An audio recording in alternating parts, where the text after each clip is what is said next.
Good evening, everyone. Welcome to Meet the Candidates Night 2023, sponsored by the district's PTOs. My name is Susan Downey. In addition to being a fourth grade teacher at Austin Road Elementary School and PTO co-president, I will serve as moderator for our forum tonight. There are 4 candidates running for 3 open positions: Ben DeLulo, Tanner McCracken, Marsha Waldman, and Mike Mungan. So that this evening can run as smoothly as possible and in a timely fashion, a PTO member will assist in managing the time for tonight's question and answer session. Each candidate will have a maximum of 2 minutes to share an opening statement. Following the completion of opening statements, each candidate will be asked 8 questions, all of which were submitted by members of the community. He or she will again have a maximum of 2 minutes to share a response. The same 8 questions will be asked of each candidate. Once all of the questions have been asked and answered, each candidate will have a maximum of 2 minutes to share a closing statement. This closing statement gives each candidate a final opportunity to speak solely on his or her behalf. We ask that everyone in attendance respect the process that will be followed throughout the evening, and we are now ready to begin. Mr. DeLulo, you are up first with your opening statement. I have lived in Mahopac for 27 years. I'm a father of 3 amazing children. My oldest is a 2016 Mahopac graduate. My middle he's a son, graduated from Kennedy High School, and he is a grad student at Scranton in physical therapy. My youngest is a 6th grader at the middle school, and hopefully he's in the back there in the audience, not creating trouble. My wife is a 3rd grade teacher at Fulmer Road. I was president of the Mahopac PTO, that's the Special Education PTO, 2018 to 2020, and I've worked in a major Fortune 100 company for 33 years as a contract development and project manager. I have a BA in economics from Columbia University with an MBA from NYU. I was originally elected to the Board of Ed June 2020. I was elected president of the board at the July 2022 reorganization meeting. I do not take this role lightly. My job is to preside over the meetings, both the work session and the regular meeting, and any special meeting like the one we started at 7 o'clock tonight. Myself and Vice President Savino develop and discuss each month's agenda with Superintendent Tona with input from the Board of Ed. Why should you vote for me? Why should you pull the lever or put the little color in the dot? Being on the Board of Ed has been the best volunteer job of my life. It's the best non-paying job I've ever had. I feel I'm making a difference in improving the education of the Mahopac students. I've demonstrated leadership since July 2020 as a trustee and now as the board president. I have a passion to drive the district to excellence and get us to the next level. I'm leading the Board of Ed to develop a vision and mission that will lead us through the next 5 years and beyond. The strategic plan is 5 years, but we need to think about beyond. The student is at the center of all the work we do. If that's not the purpose, if you're not sitting here at this table or sitting on the board for that, then you should not be doing this work and you should not be trying to get this job. Our goal is to improve the students' academic results within a safe and supportive environment, a place where all people, all students, all teachers are treated with respect and dignity. I want your support to continue the work that we started and drive the district to even greater success. Thank you. Thank you, Mr. DeLulo. Mrs. Waldman, you are up next with your opening statement. I'd like to thank the PTO for giving me this opportunity to introduce myself to the community. Marsha, speak into the microphone. Put it really close. Yep. There you go. Hi. A Better? little closer. As you talk, they'll raise the levels. Keep talking. We'll raise the levels. Yep. I'd like to start by thanking the PTO for giving me this opportunity to address the community and introduce myself. I want to be on the school board because I think that as a parent, an advocate, and a teacher, I have a great deal to offer the board, our schools, our students, our families. I've been in Mahopac for 22 years. We moved here because the school was in the forefront of offering mainstream special ed for elementary school students, and that was the perfect solution for my child. Things didn't always go smoothly. So I trained to be a parent advocate so I could assure that my daughter had the services that she needed to succeed, but also so that I could help other families serving as a volunteer to navigate the sometimes complex bureaucracy that's involved in special education.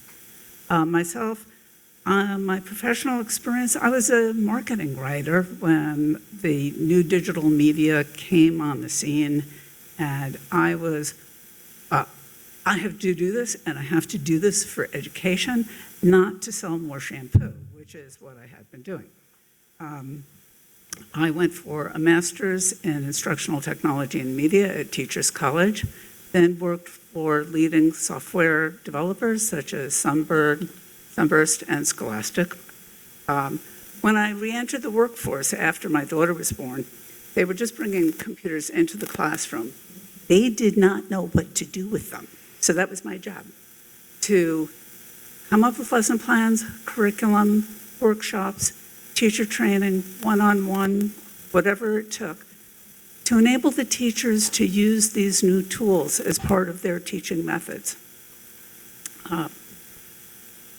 I did this in New York City schools, in private school in Westchester, and I was the instructional technology specialist for 5 Darien elementary schools. When I look back on this all, I am very proud to say that my daughter is now a senior at SUNY Purchase. This is the success story that can come out of this school district. It's the success I want for every one of our kids. Thank you. Mr. McCracken, next with your opening statement. Thank you, Mrs. Downey. I want to thank the Mahopac PTOs for always hosting this event. It's such a critical part of this process. So thank you to you, Mrs. Downey, for your time, the 2 up front for volunteering. I'm Tanner McCracken. I've been proud to serve as your trustee for the past 3 years. My family moved me up here when I was just 6 in 2006. I came into the 2nd grade, went through the entire Mahopac Central School District system. So when I wanted to get involved, I wanted to bring that perspective. I graduated this high school only a short time ago in 2017. For me, it started in the classroom, especially U.S. history, falling in love with our Constitution, falling in love with our system of bottom-up democracy. I remember looking at the presidents on the wall and trying to memorize from George Washington to present day. And that history, that love for history, turned into a love of civics and public service. So when I looked inward to my own community, I saw an opportunity to serve and get involved in a local board. And the school board I ran for 3 years ago because I said, I have this perspective, and I want to make sure that a student's voice is heard in the decisions of the school board. And one of the biggest issues that is an issue now, it's going to be an issue going forward, is making sure our students have practical life skills. When we graduated, we loved many aspects of the Mahopac educational experience, but you know, you kind of think about when you graduate, you get your diploma, you think about, we're going to the real world now. The real world, that's kind of an interesting thing, but it's so true because you're kind of insulated in high school. So that's why I've been an advocate for personal financial literacy courses, so students can take their lives into their own hands, invest in themselves, because right out of high school, you're already making a decision whether to go to career, military, or college. That's an investment monetarily in yourself of your value and what you want to do with your life. And we want to make sure students know what they want to do coming out of high school. Get them ready for the real world to be productive and happy citizens. So when I graduated, I went to SUNY Albany to study political science, and I did an internship down in Washington, D.C. for the United States Senate. I am now a staffer for the New York State Senate for the Senate Minority Leader. So I've also brought that skill set to the board, legislative policy experience, but also making sure our residents know how to advocate correctly. There's so much wrong with government today and partisanship.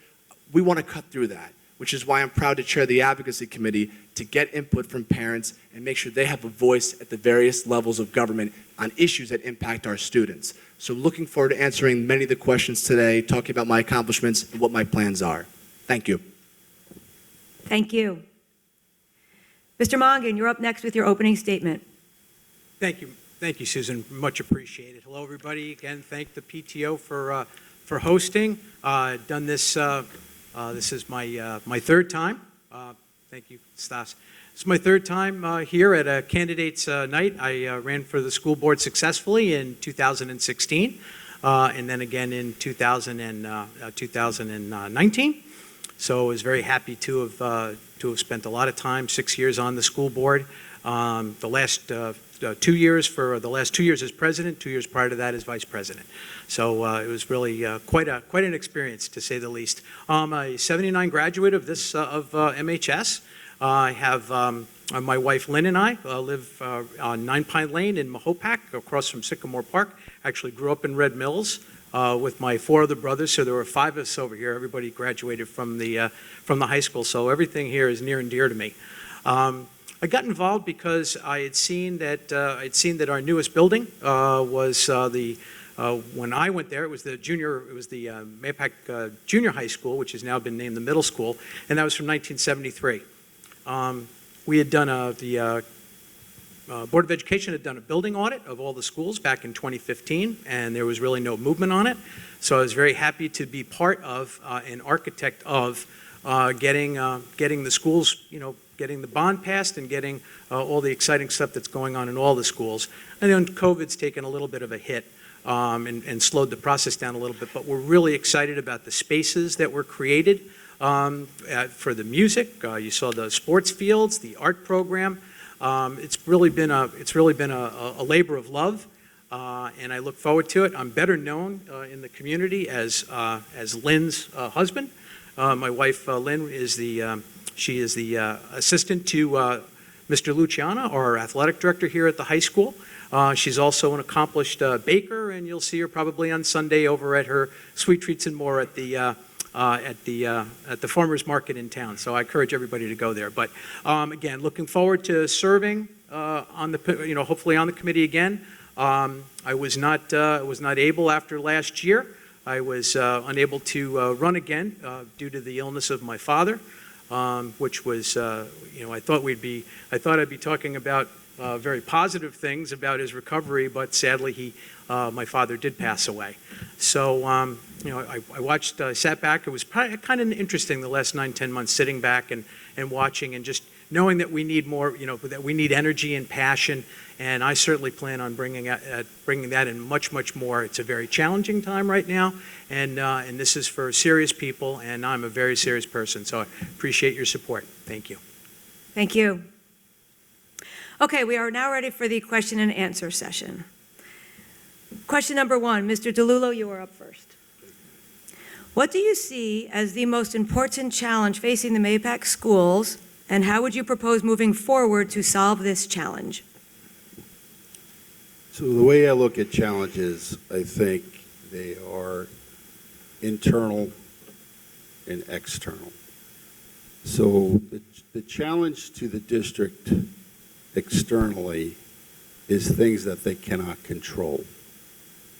For instance, the mascot, that was not in our control. Any unfunded mandates like the mascot is not in our control. The state aid we get is not in our control. Right? There's global movements, there's national movements that are happening that are not in our control. And I think those are challenges to the district. You ask about challenges and opportunities, or just challenges? Challenges, and then how you would propose moving forward to Right. solve the challenge. Okay, so internally, you need to run a school district as efficiently and effectively as possible. So the first thing we did, and I'm very proud of, is to get a really good leader. Christine Tona is an exceptional superintendent. That if I don't do one other thing, I've helped get her elected, hire her, and that's job one. If you read the handbook of boards, they'll tell you that's the first job. She's terrific. So, but you have to run a good district. So how would I address it? what we're doing. We're hiring the best people what we can. We've had some challenges in some of the places. We heard about the special ed challenges before. So you make the operation work as cleanly and as best as possible. And the external ones, we are a really strong community. So COVID was an external challenge. And we got through it because we're a really tough community. So I think you have to rely on what the strengths of the community are and the district to persevere. Thank you. Thank you. Mrs. Walbin, you're up next. I'll repeat the question for you. What do you see as the most important challenge facing the Mahopac schools, and how would you propose moving forward to solve this challenge? Well, I think our students and our community have undergone a trauma, and that we have not yet healed from that trauma, and it's essential that we do.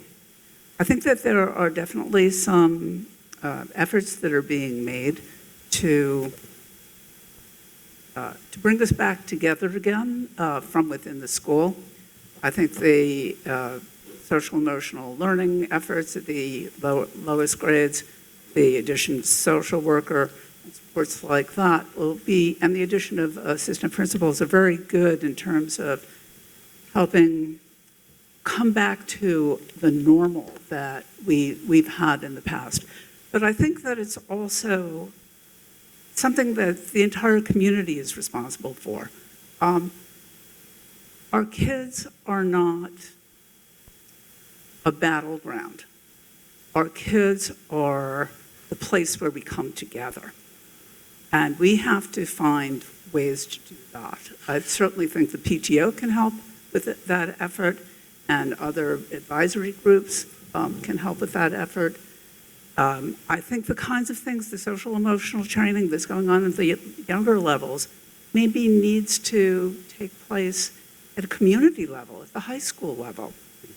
We need to heal, come together, and restore that commitment that all of us have. The students, the parents, I think it's there for the faculty, but the understanding that we are here to work together to make the best possible future for our kids, make our kids as successful as possible. And we need kind of a contract, including all of us, dedicated to that goal. Thank you. Mr. McCracken, you're up next. I will repeat the question for you. What do you see as the most important challenge facing the Mahopac schools, and how would you propose moving forward to solve this challenge? The biggest challenge by far is issues stemming post-pandemic and the school shutdowns that came with it. COVID and what happened to our kids' education is by far one of the single most damaging things to the sphere of education in over a century. We're talking mass learning loss. We're looking at national numbers and state numbers of how far kids are falling behind because of the remote learning. And we're looking at what was already a pre-existing mental health crisis, but now a growing mental health crisis from isolation, from lack of extracurriculars, and now what's on kids' devices and technology. Believe it or not, as much as I am a student perspective and I'm connected to this generation, technology is not what it was when I was in high school. There's overstimulating material, it is skewing expectations, and it's driving a mental health crisis, which leads to school safety. So those are the three biggest challenges: learning loss, school safety, and a mental health crisis. So what do we have to do? My heart breaks for if you were a third grader in 2020.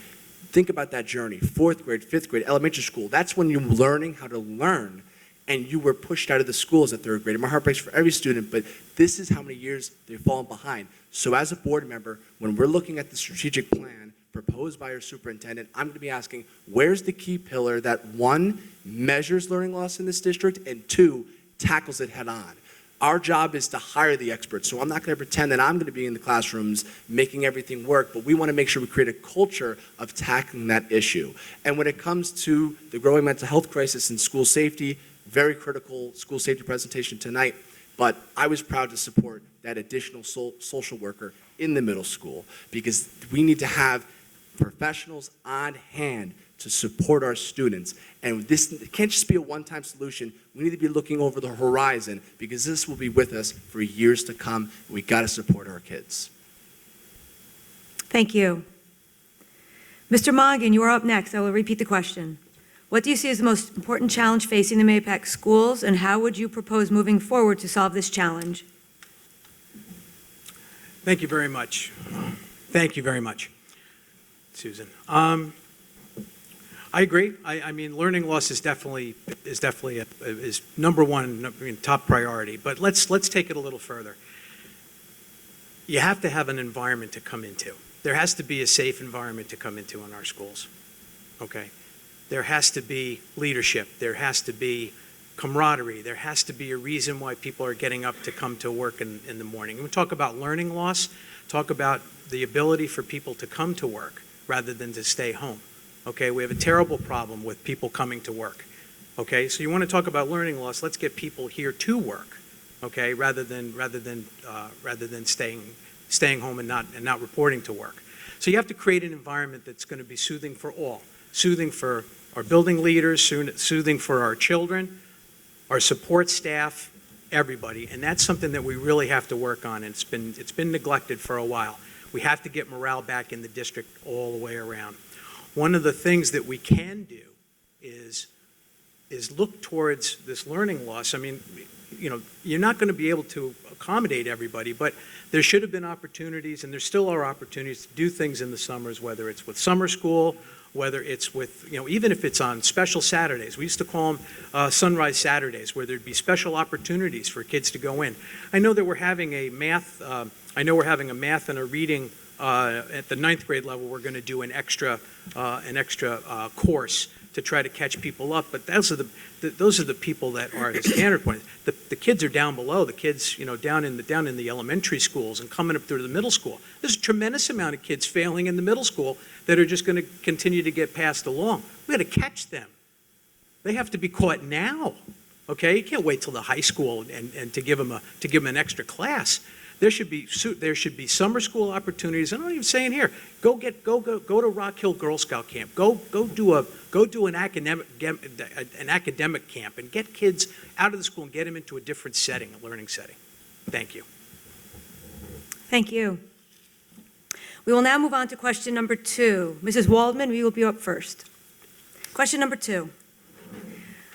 We are in a time where it is increasingly challenging for people with differing viewpoints to find common ground. How will you use your role as trustee to bring the community together on sensitive topics?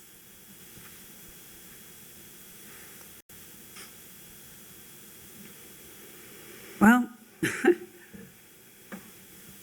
one of the things I learned about negotiation is to look for the points where you agree and build from there.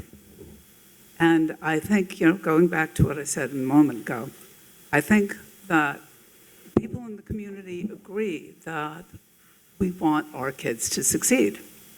So we have to figure out, well, where do we agree about those foundational ideas? You know, we want them to be able to read. We want math literacy.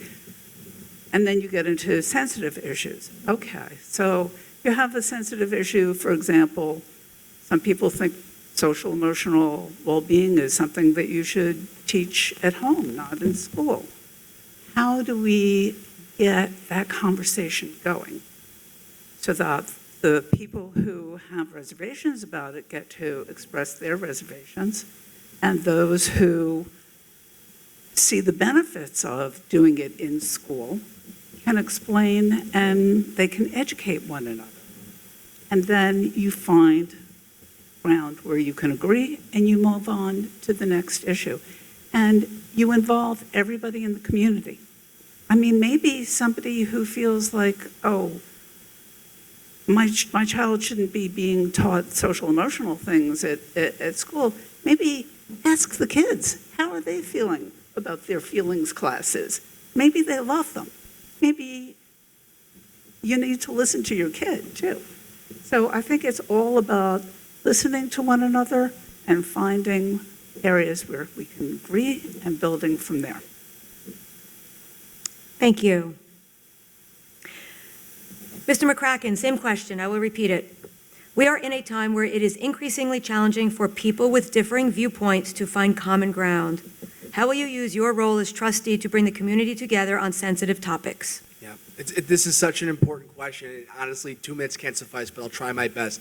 When you talk about threats to our country, this is how big this is. Being polarized as a community, it spreads nationwide. When you talk about being polarized as a country, that is the biggest threat to America. Not foreign powers, which it is a challenge, but as Abraham Lincoln warned, it's division within that would beset this country. So this is why this is so critical at the local level. We are all Americans. If we go to a football game and we all root for the Mahopac football team, when you're sitting there with your neighbors, do you care what their political beliefs are? No, because you're all there for the blue and gold. We need to have the same thinking for that as our country. So that's what I would say is that's our value. We may disagree. Our government and our system of government is, you can look at it in 2 facets, and I've said this at board meetings before, to kind of encourage our community with this thinking. You have civics, which is the agreed upon structure of our Constitution and our bottom-up democracy, and then you have politics, where you butt your head and talk about the issues and dig deep. But after that disagreement, you need to remember that it's all about the outcome. You may disagree on how to get there, but you all care about the same outcome. So for our school decisions, something I've really harped on is transparency on all issues. Get all the information out, and as a board, have a robust discussion. We can disagree, there could be a split vote, it could be a unanimous vote, but if we have a robust, transparent discussion and we come together and we're talking about the same facts, then we can at least walk away saying, we talked about it, and this is where we go moving forward. And so that's on us as citizens today. Our citizens tomorrow are in these schools right now. So we need to be supporting a robust civics program to talk about being good citizens, and part of that is focusing on the issues without demonizing people that just disagree with you. People are losing friends today because they disagree. Why are we doing this? Because we disagree on tax policy or school issues? Let's come together, and that's what I've done for 3 years. I've tried not to be a polarizing voice, but I've tried to talk about unity even though we may disagree. Thank you. Mr. Mongan, same question. We are in a time where it is increasingly challenging for people with differing viewpoints to find common ground. How will you use your role as trustee to bring the community together on sensitive topics? Well, thank you, Susan. I think one of the bigger things is, let's really look at a bigger picture here. At the schools, we get the kids for about 28 hours a week. That's about what we get. With the period structure, 40 minutes, we get about 28 hours a week. That means there's 140 hours that the school doesn't have the kids. Why aren't we concentrating on what happens in those 140 hours? We're not doing a good enough job there. We got to get the parents more involved in what these outcomes could be. That's the biggest opportunity. Okay? I think a lot of parents are becoming more friends to their children rather than parents. On the school board, I have advocated over the 6 years that I was on, and just getting off just 10 months ago, I advocated for parent work groups and parent workshops, so they could discuss these items and these issues with the kids. Okay, a lot of stuff doesn't go. It's not like the old days. I remember sitting around my dinner table, and it would be at 6 o'clock when the 6 o'clock whistle rang right down at the Falls Fire Department. It was time for dinner. We go down and we get through the school day. We get through issues. We get through issues that happened at school, issues that happened on the bus, and so on. And we talk about them. I don't think there's a lot of that goes on. But think about that: 28 hours a week school, 140 out of school. Let's work on what we can do there first, because if you can get that under control, then the 28 hours that they're here at the schools will be a piece of cake. Absolutely 100% be a piece of cake. And you'll be able to create an environment that can talk to one another. Because your parents, I can't tell you how many times I've heard parents say, I wish I knew. I didn't know. Okay? We need more parent involvement. If you're okay with your son or daughter failing classes and getting socially promoted, that's a tough one. Okay? parents just need to get more involved. As I said, 28 in, 140 out. Thank you. Mr. DeLullo, same question.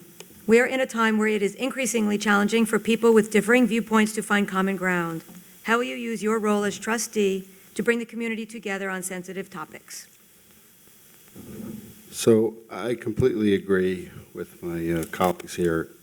I think this is a huge problem. When I ran, back in 2020, one of the ideas I had is raising the idea of civility, civics, being nice to each other, to the district level. So, then COVID hit, and we have to do the reality of COVID, but as we've been talking about, I think that can be reemerged. The high school now has a civic readiness stamp approval. So if certain high schoolers take specific requirements, they can get a stamp on their high school of civic readiness. So what I would suggest, and I have suggested, is to bring that all the way down to K. How can we make these kids better civility, just be more civil, which turns out to be better citizens? So we don't have to pick teams. What team are you on? The guys over there or over there? Well, it doesn't matter, because I want to talk to you, and we can talk, we can disagree, and then we'll go get an ice cream or whatever, The other thing is, there is commonality. So in the discussions with some of the people that I don't particularly agree with, every time I talk to them, and I talk to them about their children, everything just melts. And we could be, I usually don't get into arguments with people, but when you're differing opinion, how's Susie doing in kindergarten? Oh, she's doing great. So the commonality is our children. And we're all here. I've said this at meetings many, many times when people come to the microphone and they talk. We're all here advocating for our children. That is the commonality, and that's what we'll build off of. Thank you. Thank you. We are now moving on to question 3. Mr. McCracken, you will be starting this off. Question 3. What are your suggestions to help make Mahopac schools a more inclusive environment? That's a great question. So again, it's sometimes tough as a board member because you're all the way up at the top. You're overseeing the superintendent, the cabinet. You can't be in the hallways. That's literally in our job description. We can't be here every day. So you want an inclusive environment where every student feels safe and welcome, but also they feel comfortable with challenging ideas and challenging viewpoints in the classroom to have robust discussions in all their courses. So I think this happens. You have to support our teachers. And something I've been proud to support as a board member is our curriculum assistant superintendent does professional development. And that's critical. We need to make sure that we're teaching teachers how to, in the classroom, to foster that inclusive environment. So that's what I've been a proud supporter of. I think about this all the time because, when you graduate high school, you go to the university, and it's weird, you expect an inclusive environment, but sometimes when you raise your hand and you say a certain question or a certain idea, depending on what that question or idea is, it's sometimes not an environment that allows for that. We don't want that. We don't want it. One of the biggest failures would be if a student raises their hand in class and depending on their question or their idea, they're shut down. That is literally taking the passions of a student and putting it down the drain. That's what I think about an inclusive environment. We need an environment that does not encourage bullying, which I think we've seen good improvement on, but now the new sphere is cyberbullying. So we need to make sure that all of our students are upstanding, compassionate people, and that is really fostered by our amazing staff. So as a board member, what I do is I just make sure we're on it with professional development, and in each classroom, the teachers can be stewards of that inclusive environment. Thank you. Mr. Mongan, you are up next. Question 3. What are your suggestions to help make Mahopac schools a more inclusive environment? Well, I think we're I think we're just on the cutting edge of starting to create something. I mean, obviously, the environment is something that we're, that really I always seem to circle back to the environment, creating an environment that's welcoming, creating an environment that's supportive. The problem is that we're only reaching, we have an engineering program, which is wonderful. We have AP programs, that is wonderful. They're only reaching a small percentage of the students. The bulk of the students, are not in those programs. And, what's happened, is we've gotten rid of so many other great programs. We used to have a fledgling industrial arts program in the middle school, which was the junior high school, and here at the high school. And that was all written off in previous administrations. Joe Carassi and Kevin McNamara championed those classes, and it was great because there was opportunities for people to work with their hands and people to do certain things in metal shop and learn how to design things. And now, of course, computers have taken over all that stuff. But we've missed the boat on creating just some of those areas where people can shine. It used to have honors classes, regents classes, and you had comprehensive classes. There were students that learn at different rates. Now what we've done is we've kind of thrown everybody in, and it's like, okay, this is the way you're going to learn, and it's either hit or miss. So I don't know how I think we can do a lot better in offering other opportunities, for students in the classroom to be inclusive, to be successful. And I don't think we're really ringing the bell right now. But I would like to see more opportunities for engagement. I've encouraged people to join the clubs. I think joining clubs, getting involved in sports, getting involved in our fledgling music program, our performing arts, a great way to garner more inclusion. And we continue to thunder away at that. I said it last year at the 8th grade moving up ceremony. We talked about the importance of getting involved. That's where your inclusion will come in. Get involved, but have an environment where you feel like you can get involved. Thanks. Thank you. Mr. DeLullo, you are up next. What are So- your suggestions? Oh, do you want me to repeat it, or you're okay? No, repeat it. Okay. What are your suggestions to help make Mahopac schools a more inclusive environment? So what does inclusive mean? To me, it means that you feel comfortable, that you feel that if you have a different point of view, if your hair looks different, if you come in with a funky t-shirt, that's appropriate, but that you're going to feel comfortable to be able to do that. So anybody who has gone through high school, I don't care if you're the star quarterback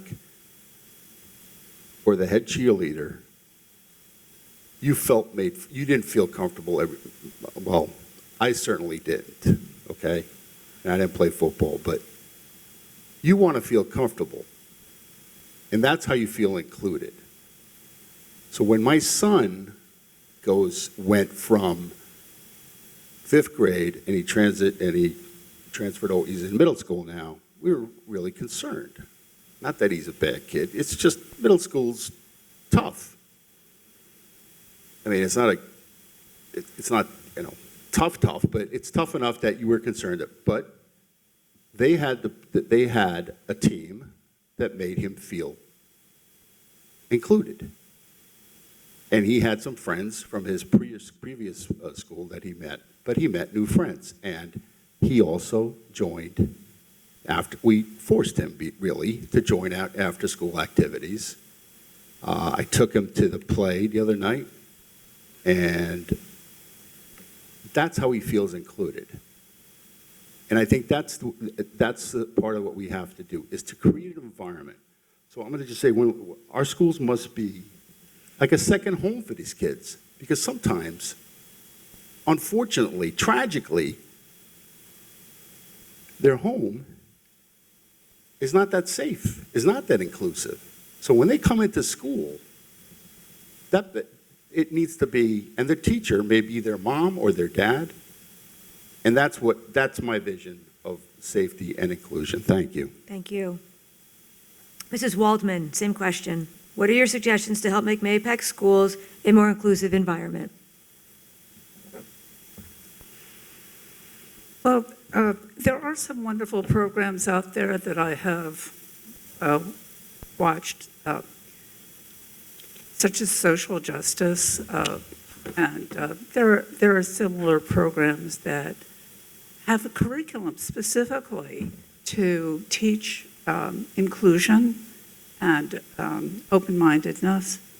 I think that one of the things I've seen that was very effective in a school where I did a leave replacement, where they had student panels, kind of like a little courtroom situation with student leadership. When somebody offended another person, bullied them, hurt them in some way or another, or did something damaging in the school, inappropriate graffiti or something like that, it was students who brought this discussion together and figured out what consequences were appropriate for the situation. So I think that there are techniques, I can't pretend to know them all right at the moment, but where we teach kids to reach out for the kid who's excluded and pull them in. There was the Hats Off program, I remember, in the middle school a long time ago. But that kind of acts of kindness and promoting acts of kindness as a virtue, as a value, and spread that, make that the school culture, that we value acts of kindness. My daughter was often bullied here, and then she went off to Purchase, where the motto is, think wide open. And I love that motto. Think wide open, open your heart, open your arms, include everybody, because we've all got hearts and we all feel it when somebody else laughs at your expense. That's not an acceptable behavior. We change the culture. Thank you. We are now moving on to question 4. Mr. Mongan, you will be up first. Question 4. What unique personal and professional experience would you bring to the board? Thank you, Susan. Well, obviously, having served on the board for 6 years, so I have quite a bit of experience with that. Obviously, I said, as vice president, enjoyed serving on all the committees, looking forward, certainly look forward to, serving on the committees again. Miss the energy, miss the passion. I'd like to see if we can just continue to kind of ride the wave of emotion, so to speak, because we have a lot of challenges. I mean, there's a lot of challenges out there. And I think one of the things with my background, I've always tried to create a campus environment over here. Very passionate. I always think about sitting areas, thinking about, having when people come to the schools, and we have this on Friday night football games when other teams come to our schools and we're doing we have our fireworks and our music and stuff like that. It's really very, very impressive, and it makes you feel very good about being here in Mahopac and being an Indian. But we get a lot of kudos with the way that we treat our sports and our illusions with Stas and the great stuff over here. So there's a lot of good things that go on over here. My background in sports field management and managing parks and recreation and buildings, I think has been, I'd like to think with the passing the bond and the fine work that's going on in all the schools, I'd like to think that was a pretty big haul, pretty big effort. But again, what I can bring to this community, having served on, and thank former Councilman Schmidt is over here. Thanks for appointing me to that Recreation Commission a few years ago. It's been quite a lot. So we do quite a lot, but it's always about, for me, it's all about creating the environment, and I think that's what I can do, and will continue to try to do throughout this community, is create an environment. Is that the time up? There it is. Thank you. If you know me, I could have gone on forever, but that's okay. Thank you very much. Thanks. Thank you. Mr. DeLullo, same question. What unique personal and professional experience would you bring to the board?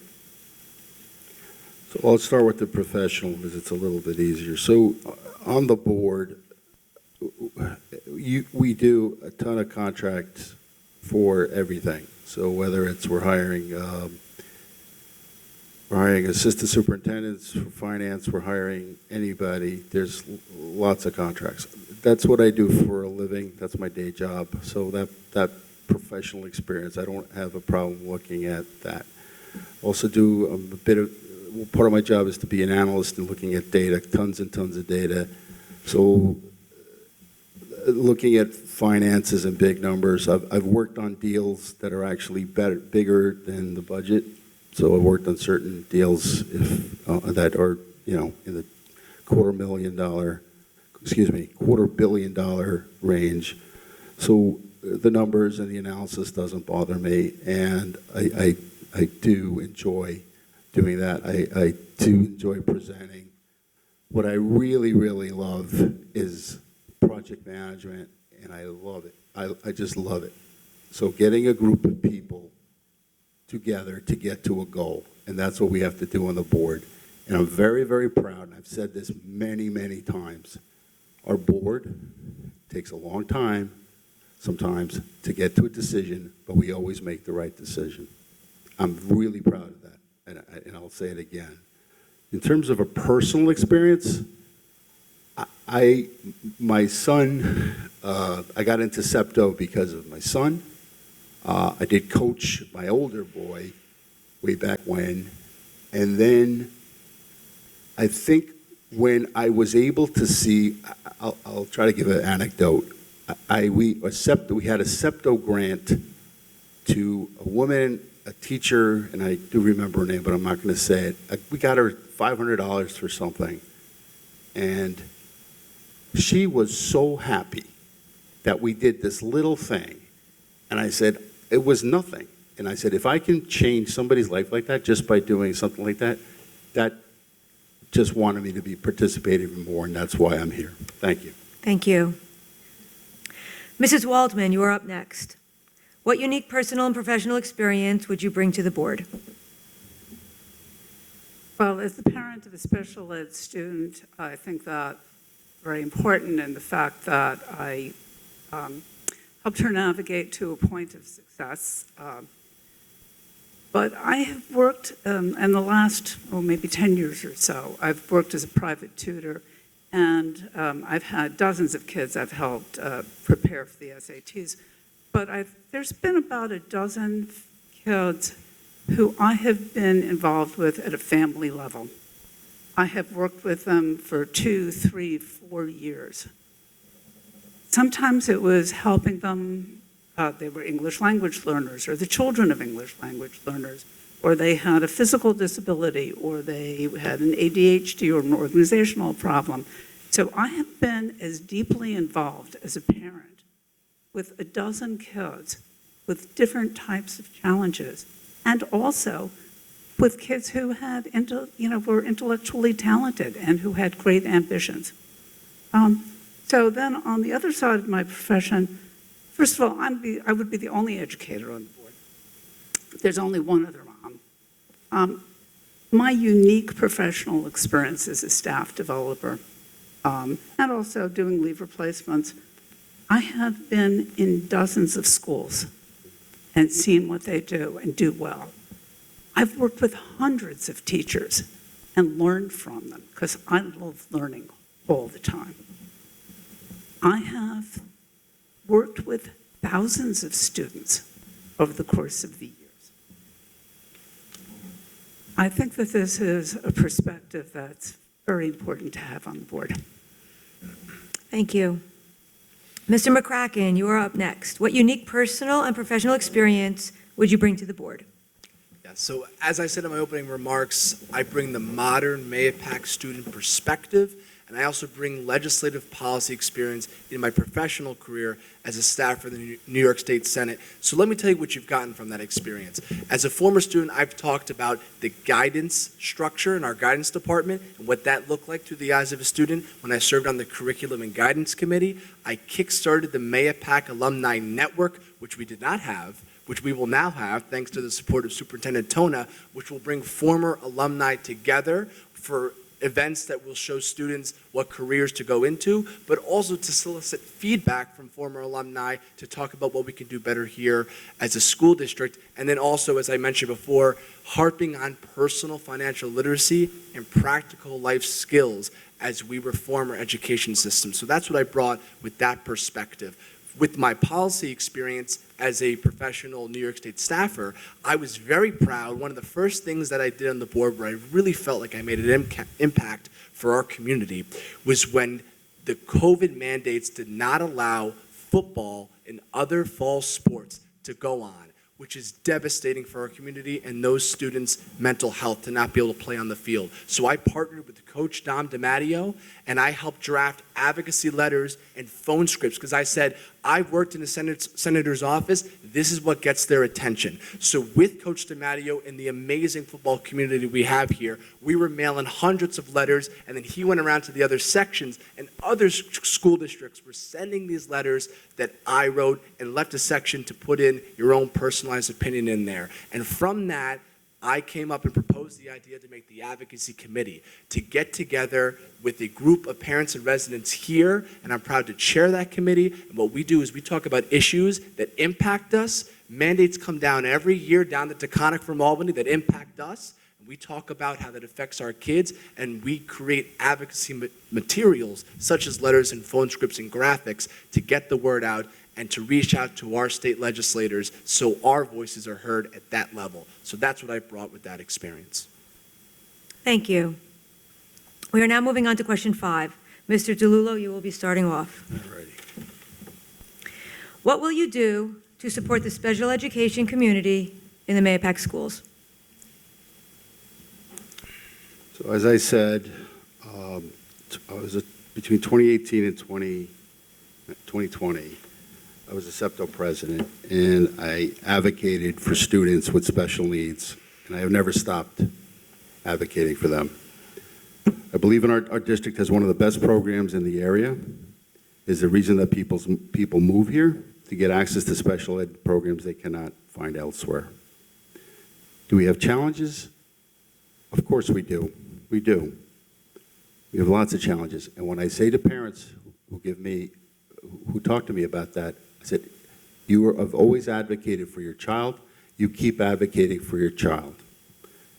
So what has happened in the last 18 months? We've gone through a tumultuous year, and some parents and students have been, like I said, have real difficulty.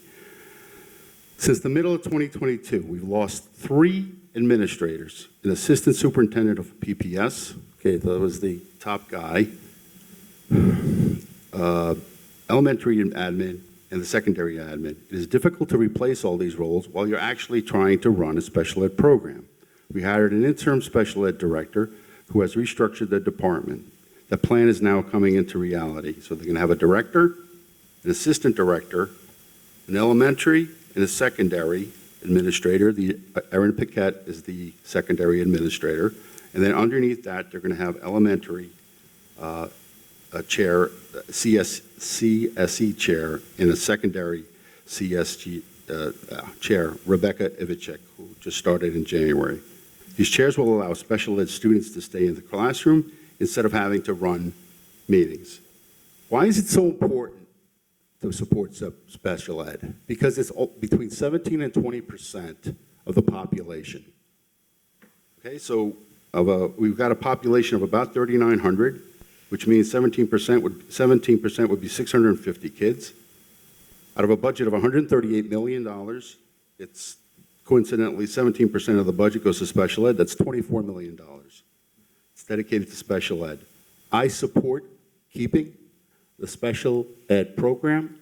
Anything we need to do to protect these are our kids and our students, and we're going to give them the best possible education. Thank you. Thank you. Mrs. Waldman, question 5. What will you do to support the special education community in the Mahopac schools? Well, I am glad to see the efforts that have been made by the existing board to restructure the special ed, and I do hope that this will be successful. But one of the things that additional things that I would like to see is better staff development for the rest of the teachers to help them understand how to work with our special ed population. I think that there are times that they want to just like, oh, let the special ed teacher and the co-taught class take care of that, and they don't really give attention to that. They don't have adequate understanding of the kids' abilities and disabilities. I think that differentiation in the class is essential. And I think that it's also very deeply important to understand that every kid has different learning styles. And somebody who is well-trained in meeting the needs of their special ed population is also going to be more alert to the different learning styles of all our students. I also think that, well, some people might think that, oh, why are we investing all this money in the special ed kids? It benefits all our kids. It benefits our whole community. If a student is not getting the assistance that they need, whether it's from an aide or from a special class or something else, they're going to pull attention from the rest of the class that can make it more difficult for the classroom teacher to address all the students. So, I love this thing that I saw recently. It's a picture of, there's a fence, and there's equality versus equity. And there's a very tall person who's able to look over the fence, and a short person who's stuck behind it. That's equality. Equity is when the very tall person can look over the fence and you give the box to the other person who's shorter so that they can look over the fence too. So we want equity for all our kids so that each of them can achieve their greatest potential. Thank you. Mr. McCracken, same question. What will you do to support the special education community in the Mahopac schools? I love that visual. My thinking for equality is I say tear the fence down. That's my thinking on that one, is tear the fence down. And there's many ways to think of it, but I do love that picture. We talk about that in special education. For me, I've been knocking doors and talking to residents as I'm campaigning, and what's great, and I already knew this, but when you talk to folks, you hear what they care about. As Mahopac, we care about our special education. We really value that, and it shows, because where are these families coming in Putnam County? They're coming to Mahopac. But that does not mean we can't improve more. So there's two things that I would do, that I have been doing, that I would continue to do to support our special education. When we're making these hires, President DeLullo talked about the chairs. I want to make sure they understand, and a lot of them do, which is important, that every student is different and unique.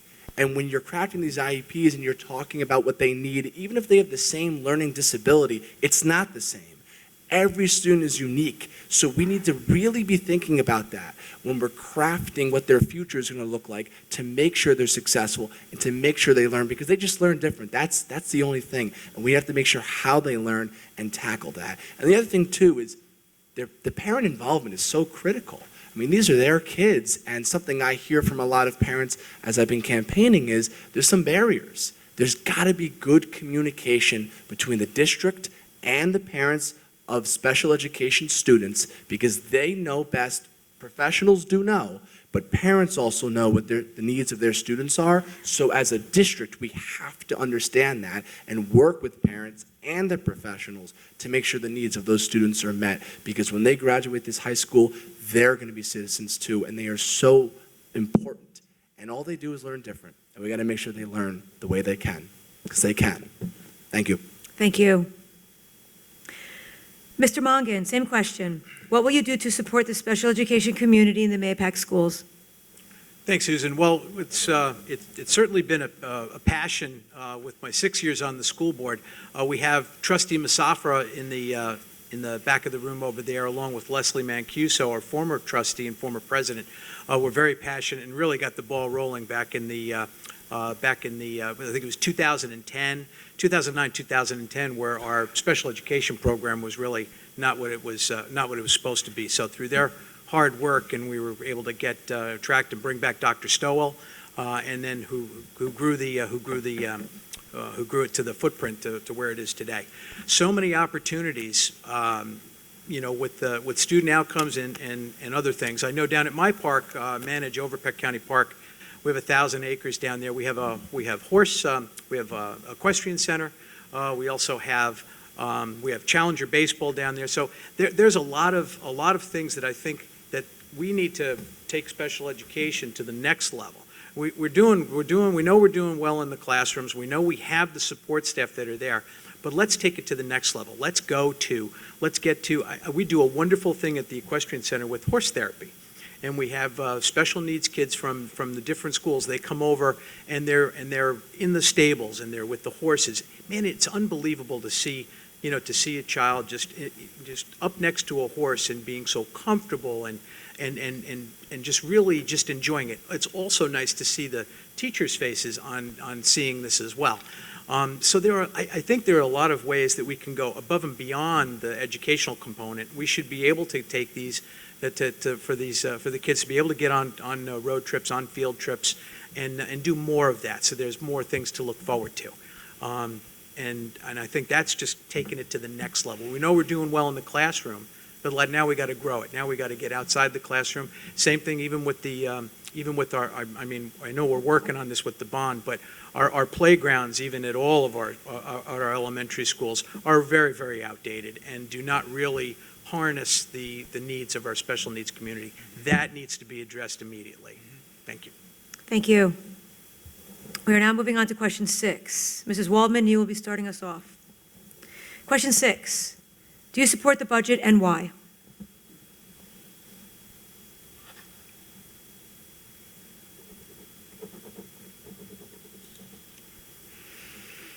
Yes, I do support the budget. Frankly, I'm impressed with the reorganization that they have achieved in order to resolve the issues with special ed, bring in extra services to help the kids transition from middle school into high school, the social emotional learning at the lower levels, the addition of assistant principals, who I think will help to create more order and give more care to the kids. I think that these are all very good additions. I would say that the only thing, and I honestly don't have Mr. DeLulo's knowledge of finance. I am impressed with the fact that they, in spite of inflation, that they brought the budget in under the cap. And I'd say the one thing that I would like to see more of is career development, career education for our kids. I don't think that they have enough exposure to different potential professions, including the building trades, by the way. I would, when we have colleges in, let's have the unions in for the training programs that are available there. And I think that we just should make a little bit more of an investment in teaching kids what's out there for them. Thank Vote you. for the budget, please. Oh. Thank you. I apologize for cutting you off. Mr. McCracken, you are up next. Do you support the budget and why?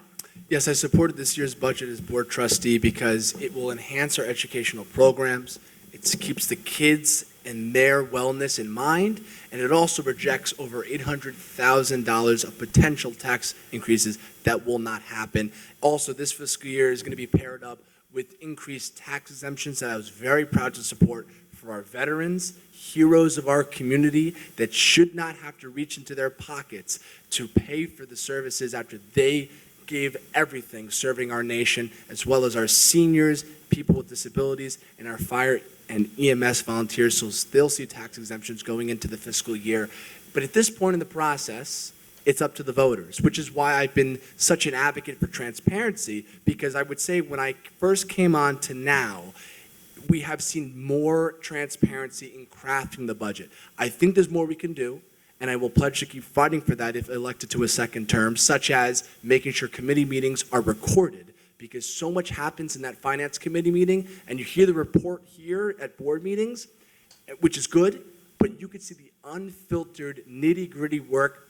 I don't serve on that committee, so I would join the residents in watching that nitty-gritty work. So there's more we can do, but with a more transparent process, you see more engagement. I think that was our biggest lesson learned last year. So Ms. Tona has really fostered a more transparent budget process, and what that does now is it gives all of you folks the information to make up your minds and vote, but what's most important is vote, vote, vote, get your friends to vote, get your family members to vote, and keep the students in mind and keep our community in mind when you cast that vote. But it's very much up to you. So, but as a board member, I did support this year's budget proudly. Thank you. Mr. Mongan, do you support the budget and why? I do. Thank you, Susan. I do support the budget. I feel it's a good budget, but let's be honest. I mean, outside of contracts, outside of our, outside of the contracts, outside of our health benefits, outside of some of the tertiary things that we have to put along the side. The most important thing is those things are always, the union contracts and the increases and the likes of that. For the retirement, the teacher retirement, all that stuff it's all relative. It really comes down to about $25 million and what we do with the $25 million. Everything else is a given, but it's really taking that $25 million and using it for the best possible way, for the best possible outcome for our students. So I do believe that the budget is a good budget. The funny thing was last year when the budget failed, I think I was pretty much, I didn't think when it first went up, I didn't think we had a chance at passing it, and we actually even told administration that it had no chance, and we were right. But I believe that this is a good budget. I'm cautious because, we've been, when my years on the board and even before that, if you remember some of the crazy spending that happened in the 2000s where budgets were up, 6%, 7%, 8%, 9%.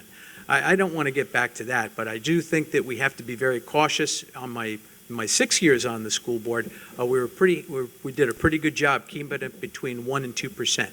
So I think if we can live there but really maximize the amount of money, that $25 million that we really use for our students outside of all the other stuff, I think we can really maximize the student outcomes and give them really quite an education. But again, we have to create the environment to do that. And that's probably our biggest challenge with this budget is will it create that environment? We'll see. Thank you. Thank you. Mr. DeLullo, same question. Do you support the budget and why? Okay, so as board president and as a trustee, I voted to adopt it. I worked to shape it as much as you can. As a board member, we do not get into the day-to-day, but we definitely advised. So I'm going to go through some of the points that were made, not just as a highlight. There is, I think you mentioned the BOCES, you mentioned unions coming in? Okay, so we did have an event with the unions that happened earlier this year. The other thing I think that's important is pathways. So pathways is a concept where we are trying to get people to get engineering is one of them.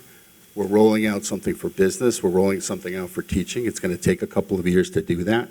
And I think those are sort of career, hey, do you like to teach? Well, take these couple of classes and we'll figure it out. And you can figure it out. And if you like it, that's great. If you don't, you don't. So I think we're going to get to that. In terms of the transparency, yeah, I have a different view. I think whereas everything is relative, and I don't want to go backwards, we're always going forward, but the process this year was unbelievably much more open. There are more information, there's 300% more information in this presentation than it was last year. So Ms. Tona and Ms. Howe met with one of the, I don't know if she's here, but met one of our constituents here for an hour to explain the budget. She had a lot of questions. I think people are welcome to come to the meetings. If you want to come to the finance meeting, happy, knock yourself out. Come and you'll be buried in numbers, and we'd be more than happy. Every nickel that we spend is in the reports that are done monthly. I don't agree on the recording because I'm not sure what value it would bring. So the level of transparency, just openness, is 300% more than in my opinion. And if you have a question, you can come to me, you can come to any of the board members, and you can certainly go to Ms. Tona because she has office hours. I support the budget, and please, as a private citizen, I can't do it as a board member. Vote yes, okay? Vote like your kid's education depends on it, because it does. Thank you. We are now moving on to question 7. Mr. McCracken, you will be starting us off. Question 7. What are the most important things the board can do to help our children adapt to a rapidly changing world? Not to sound like a broken record, but I will for a moment because it is so important. A rapidly changing world means we want them to have rooted skills, practical life skills, so no matter what path they take, they have that foundation and they get that here at the Mahopac Central School District. So that is important, though, because we sometimes, and this is something I brought up as a former student, and had great value going to college, but also college is not for every student. And that's actually a very empathetic thing to say, because we do not want them to go on a path and now they look backwards and say, this is not what I wanted to do, and now me or my parents or my support system is now tens of thousands of dollars into this investment. So we want to make sure that for those students, we want them to be on a path and have rooted skills like personal financial literacy, but also grounded in civics and also grounded in concepts like home economics. It's not radical to tell a 17-year-old to think about retirement. That's not radical. They should think about that. They should be exiting high school and entering that next chapter of their life and thinking about themselves in the next year, but also the next 5 years, the next 10 years, the next 50 years. So that's what I would say is, because it's going to be a different world 50 years from now. So we want our students prepared for that, and that is so important. So that really happens in so many facets. That happens through curriculum, but it also happens through our guidance department. So that's something that I have, since I got elected, I've been talking about what it's like, that journey as a student, and especially that huge jump you take from the moment you grab your high school diploma and take that next step. No matter where it is, we need them. It's incumbent on us as a school district for them to have rooted life skills. So they have both the skills to do it, but the confidence that they're going to take that next step in their life. It is a different world than it is today than it was yesterday. I come from what would be the post 9/11 generation of students. Now we have the post-pandemic generation of students, and they need to be armed with life skills. Thank you. Mr. Mongan, same question. What are the most important things the board can do to help our children adapt to a rapidly changing world? Excellent question. The couple minutes that we have to do it was certainly not going to answer the question totally, but I'll try to do my best. What can we do? Well, I think one of the bigger things is, and I know I've harped on the environment, but creating that soothing, that accountable environment. Yes, it's going to be a different world, in 50 years from now. But the one thing is the kids are missing out on a lot of stuff as well. I mean, when one of the fun things that we've always talked about when we were growing up, and I was actually talking about with Trustee Martin just before, was some of the traditions that we had here in Mahopac over the years past. We had a 6th grade outdoor education program. It ran for many years. And people talk about that 6th grade outdoor education program to this day on the importance and what it was from a team building standpoint. I'm a football coach. I was privileged to play here for Mahopac, and I played at East Stroudsburg State College and Pace University. I actually graduated from Rutgers in '85, and then I coached football. And everything about me is about coaching and about football and about teamwork. So I think that's some of the skills that we're going to have to give these kids, is the ability to work together as a team. And I think the way you do that is, I think you get them in situations where you have a nice environment. Like right now, we talked to a student that was that's heartbroken with the fact that that the vaping in the schools, at the middle school and the high schools, is so bad. They're having a tough time even going into the bathroom.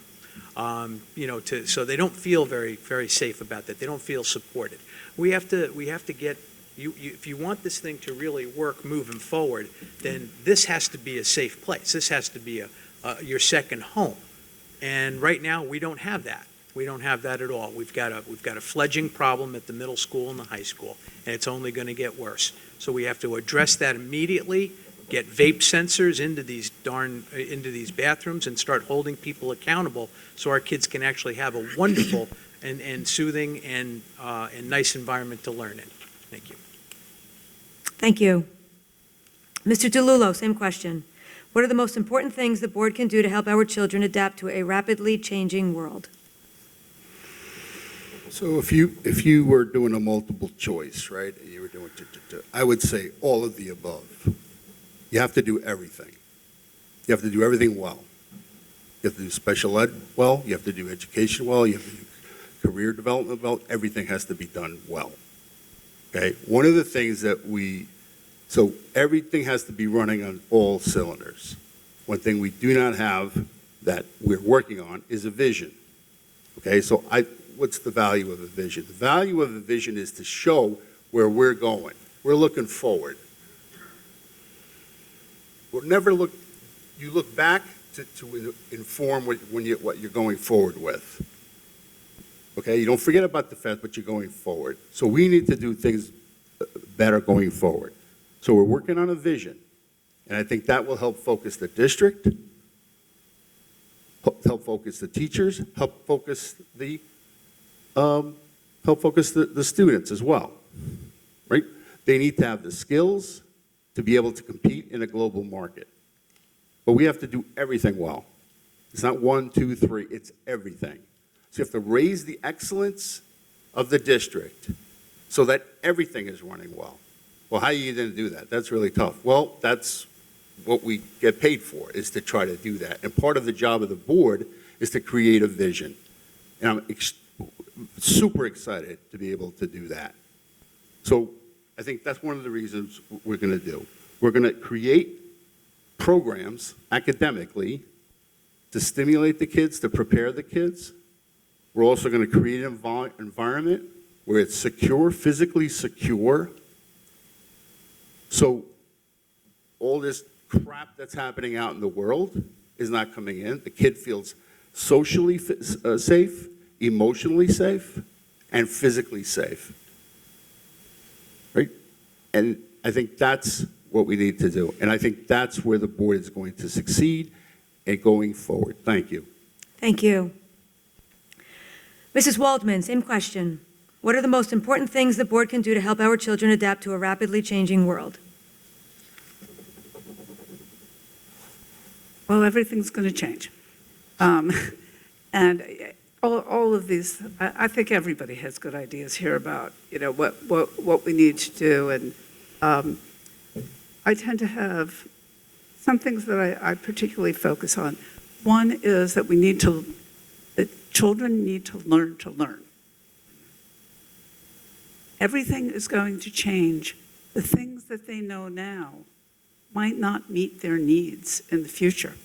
So what they need is skills in metacognition, self-awareness about how they learn, how they can learn, and how they can continue to learn for the rest of their lives. And the understanding that you do need to learn for the rest of your life. It drives me crazy when kids go, oh, well, we studied that last month. You think I still remember that? It's like, well, yeah. It's, how to build on the things we learn. The other thing is, coming from a background of instructional technology and media, and having been a writer and been a communications person, I am deeply concerned with what's going on in the technology field. It's bad enough that our kids are lost in their phones all the time and not interacting with one another, and think that, these unidentified sources of information are the things that they should be paying attention to. Kids need to learn how to evaluate sources of information. We've got a storm coming with AI and virtual reality and artificial reality and augmented reality. It is going to be a storm. It is at our doorsteps.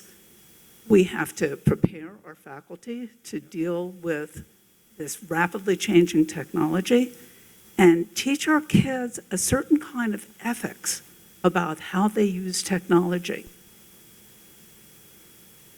Thank you. We have arrived at our last question, question 8. Mr. Mongan, you will be leading off. Where do you stand on the increasingly frequent efforts happening nationwide to censor books and particular topics in K through 12 classrooms? Excellent question, thank you. Susan, where do I stand? I guess for me, I stand as, how do books even get to our libraries to begin with?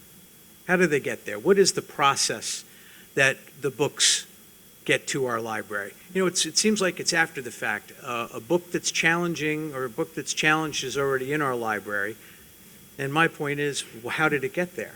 I mean, we're taxpayers, we're approving this budget that we're all supporting. So how does a book get there to begin with? And it's a very interesting thing. The way that I'm looking at this is that we need to develop a rubric where books are vetted before they get to our libraries, not after the fact. It's ridiculous to think that we have no skin in the game with regards to having books that are questionable and morally questionable that would come into our lives, into our library. So I would like to see the schools community and our administration community and our board develop a rubric where books can be introduced, they could be scored, vetted, and then decide whether or not they're going to come into our library or not. I think it's the easiest thing to do. We're looking at this after the fact. We have to get it before they get there. Where are the books? Where are the inspirational books? Where are the books on empathy, on leadership? Where are those? Boy, I'll tell you, I don't see people challenging those types of things. Where are those books? If you remember the old VHS stores, when you went out and got a VHS tape, you went and got a VHS tape, and then there was the room in the back with the curtain in front of it. Okay, that was one small component. That's how they isolated that stuff over there, right? But I think for our community, our core values, what we talk about all the time, our core values. Well, let's take our core values out for a spin.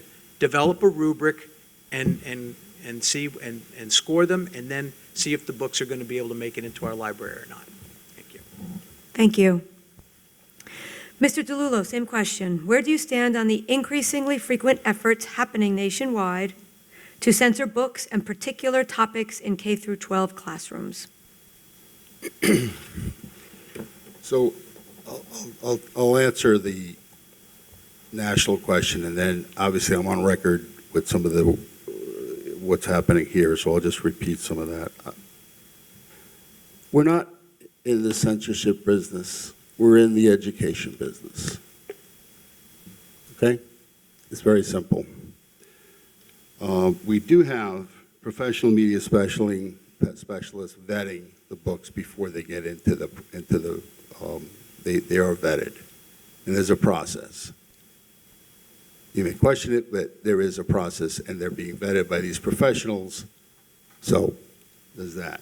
Certain books were challenged by parents who felt these books were inappropriate for different reasons.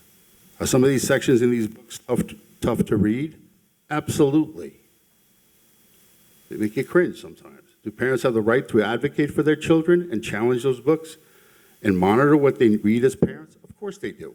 I've been saying advocacy 17 times tonight. Under the policy we have, the Challenge Book Review Committee was formed. Okay, so we have a very specific procedure for this. They provided recommendations to the superintendent, who actually read them all and made recommendations to the board. Currently, all the recommendations have been to keep the book in the 8th grade read section of the middle school or stay in the high school library. I supported those efforts. The key thing here is there was a provision that if any parent of any student does not wish for their child to borrow a challenged book or any book for that matter, they can notify the building principal or librarian in writing, and an alert would be placed on the student's account to notify the librarian during book checkout, and the student will not be able to borrow that book. The school must be diligent in doing that. The protocol provides any concerned parent with the opportunity to control access to any book. Thank you. Thank you. Mrs. Waldman, same question. Where do you stand on the increasingly frequent efforts happening nationwide to censor books and particular topics in K through 12 classrooms? Well, I think that contemporary literature addresses contemporary change. And sometimes this change is challenging for us in the world, and so it's challenging in the literature too.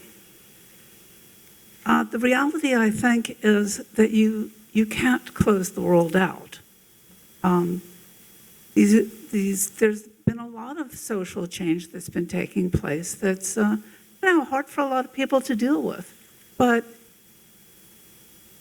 closing the door on it isn't going to stop it. So you can run away from it. If you run away from it, it's going to run you over. So I have always believed, first of all, I do have confidence within the school. I have confidence in the protocol that's been put in place. I do agree that if a parent doesn't want their kid to read one of these specific challenged books, that's their prerogative. And I think that the current policy, allows for that level of parental control. But to tell you the truth, I'm really more worried about what's on those phones. My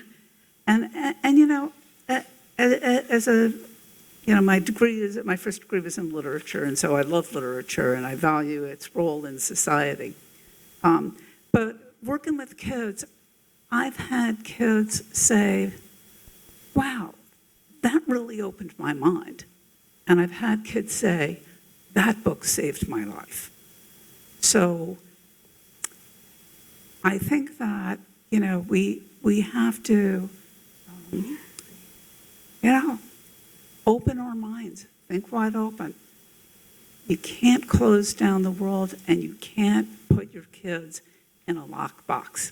It won't work. It just won't work. Thank you. Mr. McCracken, same question. Where do you stand on the increasingly frequent efforts happening nationwide to censor books and particular topics in K through 12 classrooms? So on this issue, I really wanted to be a common sense middle ground voice on this because there's two things that we have to balance. The first thing is the spirit of our kids' education, the spirit of literature, and the First Amendment, but also the rights of parents to raise their kids. So that's really what we're challenging here. And this is only an issue in our library because the attendees of our libraries are not legal adults yet. If you talk about the spirit of the First Amendment, the freedom of the press, I detest the Communist Manifesto. But it has a place in American libraries because in America, we don't ban ideas, we challenge ideas, and we debate ideas. So that's how I see the role of libraries. But we also need to understand that our libraries are made up of students, underage, and those parents want to raise their kids and have them exposed to certain graphic material at a certain age. So I do not support removing challenge books from our libraries because a book should be both a window and a mirror for students. You should see yourself in literature, but also see other people's perspective through literature, and that's really important.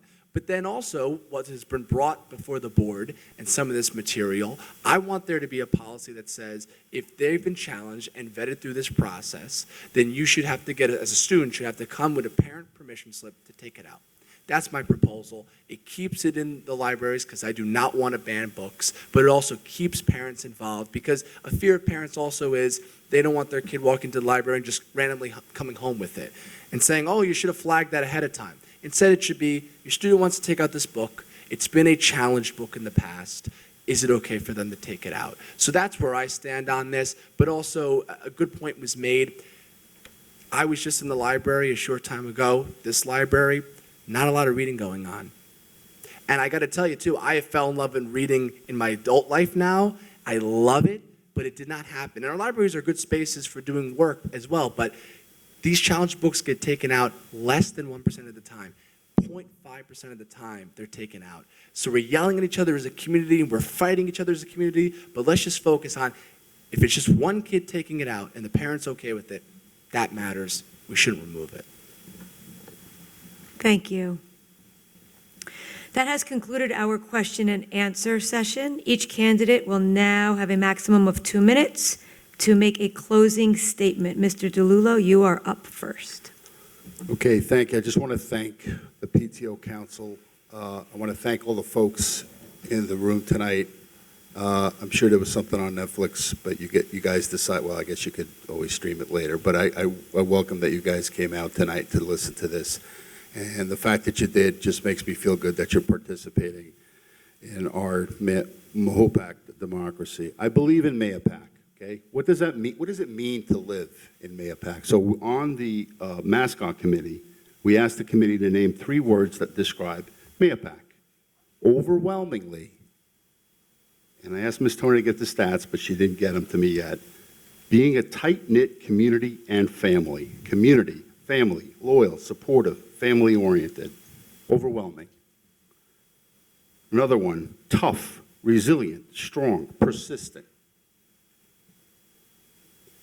Third bunch, passionate, spirited, resilient, enthusiastic, AKA Mahopac Maniacs.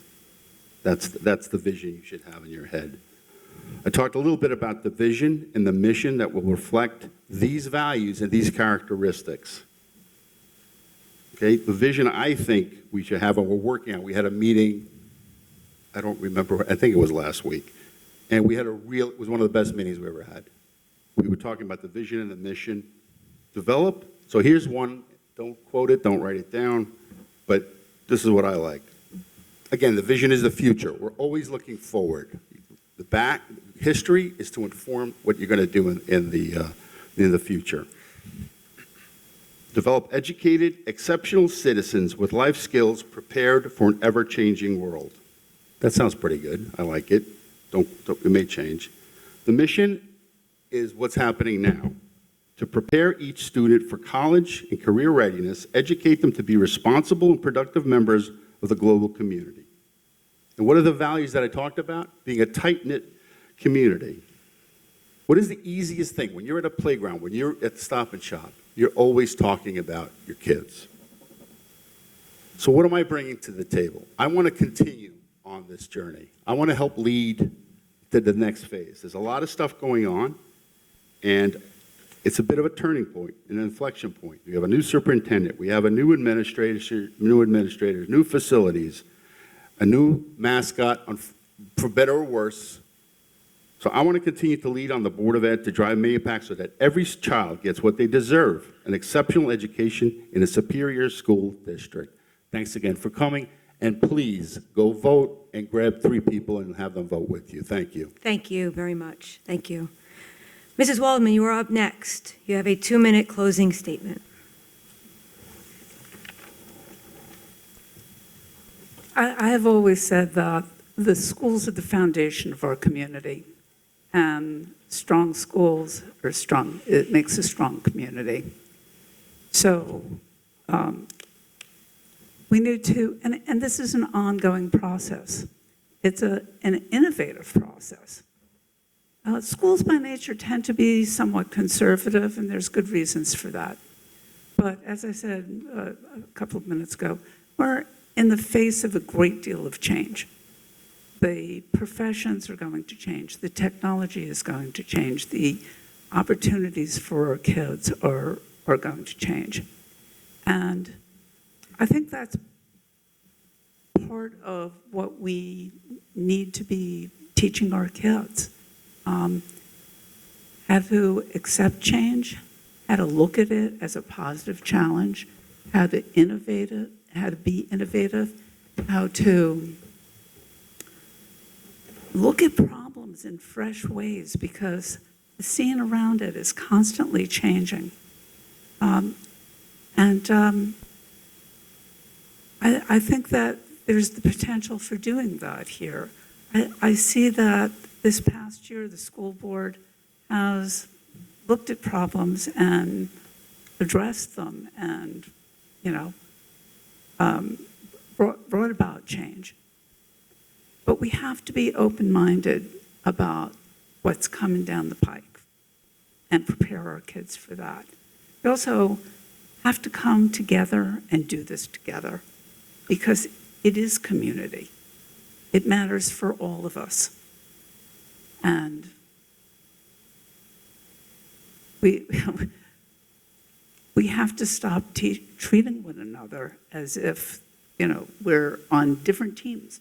We are in the same team, and it's the kids' team. So let's work together and let's move forward.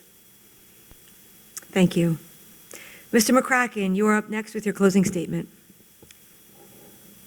I love our community, and I am forever grateful to my parents who moved me up here to give me this opportunity to grow and thrive. I was a Cub Scout. I was in MSA, baseball. I played in our orchestra. I was even in the drama company. I played Vince Fontaine, the main brain, when we did the production of Grease. And since getting elected, even before getting elected, I have not missed a drama company production. I just love our community. I love being with people, my neighbors, and serving in this capacity. And I pride myself on being a reachable board member, someone you can reach out to, whether it's on social media, email, or bumping into me when I'm in town, and always being receptive, because I really view myself as a representative of the community. And when I sit at this chair at board meetings, it's not my seat, it's our seat. That's really how I see this position. It's how I see most positions of public service. So I take a lot of pride in that. And I bring a lot of energy to the board. When I got sworn in 2020, I rose my right hand, took my oath of office. I put it down. A second later, I put it back up and I motioned my first proposal for a more transparent board meeting, and I made that motion. And that's really the energy I brought from that day. And when we talk about transparency, we also talk about not what always your elected officials want you to see, but everything that you deserve to see. That's real transparency. That word gets thrown around a lot. I was proud to write a column a couple of years ago about what transparency would look like on this board, and a lot of things I wrote then have become a reality, but there's more we can do, because transparency is the greatest disinfectant. When you take a vote in public and you discuss it in public, the residents get to hear what the representatives think.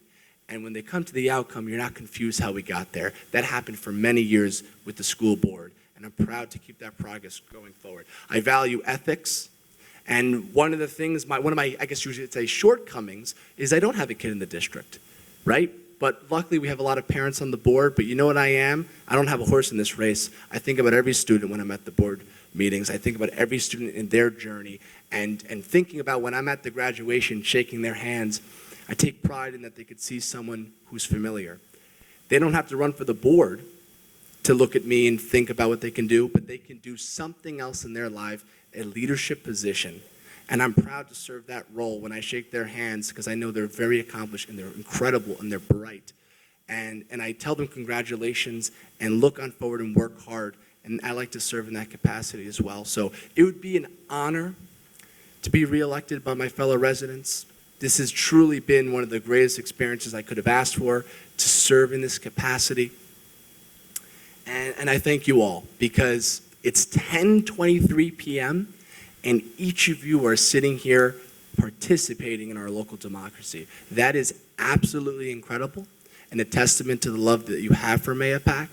It would be an honor to continue to be your voice. Thank you. Thank you. Mr. Mongan, you're up for your closing statement.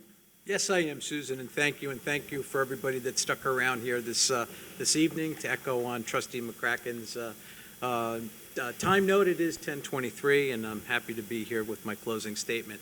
Listen, I'm not going to sugarcoat it. I'm not a rubber stamp person. Okay, I'm willing to ask the tough questions. I'm willing to demand the answers. I'm always looking for the data. Sometimes the data is not readily available. We have major challenges in this school district, major challenges, okay? We have an aging teaching fleet, okay? We have teachers that are going to be retiring, and several of them have already started. But our recruiting, our ability to recruit and retain is going to be absolutely paramount. We are going to have to be out there. We're going to have to be recruiting the new teachers to replace the teachers that are retiring, okay? So we'd certainly love to have an opportunity to be involved in that, because one of the things we've had trouble with over the last few years is retaining some of our people, retaining our district office personnel, okay, for various reasons, okay? Maybe we haven't hired well, okay? I can tell you that we can certainly do better in a lot of areas, okay? We have to hire better, but we also have to create an environment where people want to come here, okay? How many times I've heard on the board over my board years, people don't want to come here, right? People don't want to come here. They want to, and we end up, we have to pay them because they don't want to come here. We have to create an environment where people want to be here, where they want to come teach in Mahopac, okay? We're a long way away from that. We have to do better, and we have to do better in a hurry, all right?